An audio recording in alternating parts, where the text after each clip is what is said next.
All right, gang, it's time for a Tuesday morning editorial. I got a good one for you this morning. It's reference a former law enforcement officer, but you're going to like it. You're going to like it, man. Before we even get to that, Denver Police Department has gone silent. That's right. Denver Police Dispatch is now going to be dispatching calls over an encrypted system. Yeah, Denver Police Department is encrypted, and they've gone silent now. There's a story. I'm going to put the link in the description box below. Denver Post is criticizing the police department. They've said that, news agencies can get scanners for around $4,000 as long as they license the encrypted software. So they can get encrypted scanners to listen to the police as long as they license the data. That's news agencies. So if you say, I'm a journalist, and you show credentials, they'll go, well, what news agency are you with? Well, I'm a freelancer. Bye, I guess, right? So the public is out. And there you go, another police department that doesn't want transparency and accountability.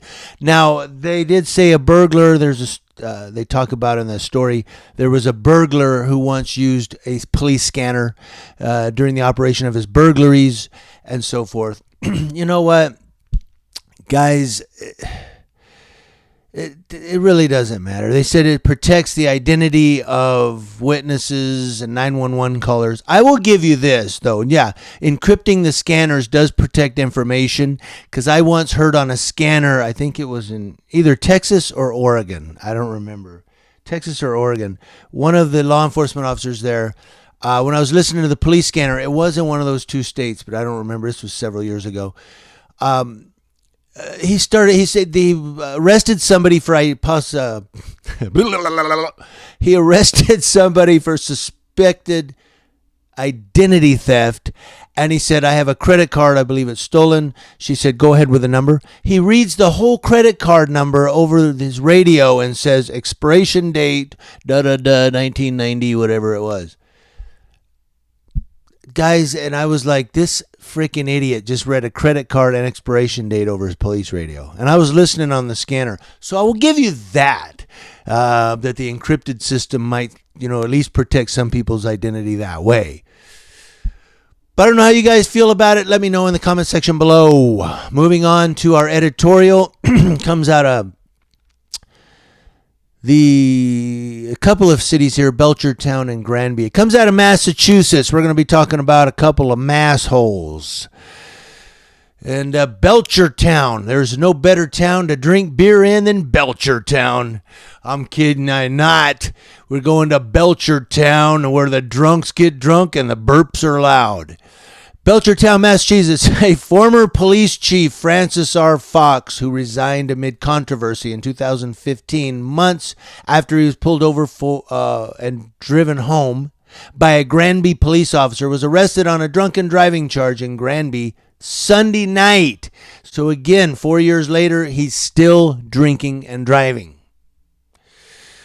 Fox, 54 years old, pled not guilty in Eastern Hampshire District Court Monday to driving under the influence of liquor and a marked lanes violation. He was released on his own recognizance.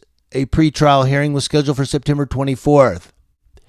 Granby police, responding to reports of an erratic driver, pulled Fox over on East State Street, also known as Route 202, around 11:20 p.m. Sunday. Now, Fox's resignation in 2015 came nearly 8 months after a Granby officer pulled him over on the night of the Super Bowl in 2015, also on East State Street, after reports of a vehicle driving on the wrong side of the road. A police report on the February 1st, 2015 incident said Fox, who was driving an unmarked cruiser, was very unsteady on his feet and almost fell over during the traffic stop. Fox was not charged nor cited in connection with the stop. Instead, a Granby officer drove him home. Belchertown selectmen and the town administrator said Fox did not disclose the February 2015 incident. Of course he didn't. to them when it happened and launched an investigation after placing him on paid administrative leave. He went on, paid vacation. He resigned, not fired, September 25th under a separation agreement in which he admitted no wrongdoing. So he let him just go. You can resign. We won't put this on your record. Fox was appointed chief in Belchertown in 2002. 13 is an unlucky number for him because it was 13 years. He resigns. But the thing is, so here this guy, 4 years later, he's still drinking and driving. He was arrested this time because, they couldn't take him home again. He's not the police chief no more. That's right. Rank has its privileges, right?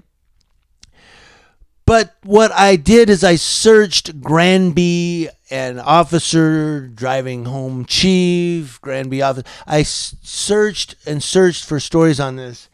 The only real story I could find isn't there anymore. It says the story you're looking for is no longer available. And there's a couple of them. But the one I really wanted you guys to look at was where it's titled, and if you, I'm going to tell you what I searched, maybe if it comes up in my Google history. Granby, Mass. Officer drives home drunk chief. If you Google that, there's a headline in the Google list that comes up that says Granby Police Department or Granby Chief defends department. Granby Chief defends department over that incident. So somehow in that story, I wasn't able to read it. It says that story is no longer available. Gee, I wonder why. Maybe because it's too old. I don't know about that. This is the internet. But he defended his department over the Granby police officer driving home the chief. Are you freaking crazy? Are you kidding me? He defended the department. What? And I want to know if he did anything to that police officer. I cannot find where the police officer that drove home Chief Francis Fox was ever punished, disciplined, or corrected for that. I can't find anywhere where they did anything or said anything to him. Hey, you know what? Come on. He did a good thing, man. He was reaching out to his community. But a Granby police officer apparently in 2015 drove home this drunken chief. Nobody said anything about it. There was no arrests, no citations, no charges, no nothing. Is that a double negative? And then he was allowed to resign, citing no wrongdoing, just leaving. Gotta go, gotta do other things. And here in 2019, he's been arrested again he's been arrested for suspicion of DUI. I mean, guys, this is the law enforcement that we employ across the nation. I know there are California officers that will watch this video and go, well, California's different. They're trained differently. Law enforcement is law enforcement. I understand that the attitudes across the nation are a little different. They are. New York, Texas, California, New Hampshire, Wisconsin, Minnesota, yeah.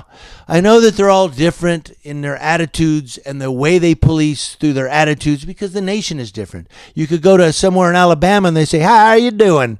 And you go to New York and you get punched in the face. I mean, attitudes vary across the nation. I get that. But the occupation of law enforcement is even across the board. Cover your buddy. Don't tell. Don't snitch. Snitches get stitches and end up in ditches. You know what I mean? And that's what we have here. In 2015, this happened. Now in 2019, he gets arrested for suspicion of DUI, and it comes out that, this happened in February 2015 too, and he was driven home by a police officer. Nothing said. There's a headline I saw that police chief defended the department. Does he and I can't read it because it's not available and I can't find anywhere else. Did he defend the department or did he defend that officer? That's what I want to know. And I want to know what happened to that police officer for driving that drunk police chief home and not charging him or writing it up or anything. What's going on, Granby, Massachusetts? Huh? What's going on, Granby? What's going on, Belchertown? News Now Ukaipa letting you know what's going on across your nation with law enforcement, public officials, and everybody. Thank God the selectmen, I'm not even going to thank the selectmen because they allowed that son of a bitch to retire citing no wrongdoing. He should have got fired. Thank you guys. Talk to you later. I hope you have a great week I know this is a little bit lengthy, but you know me, I'm very loquacious. News Now Ukaipa. Thanks for watching, guys. I love y'all.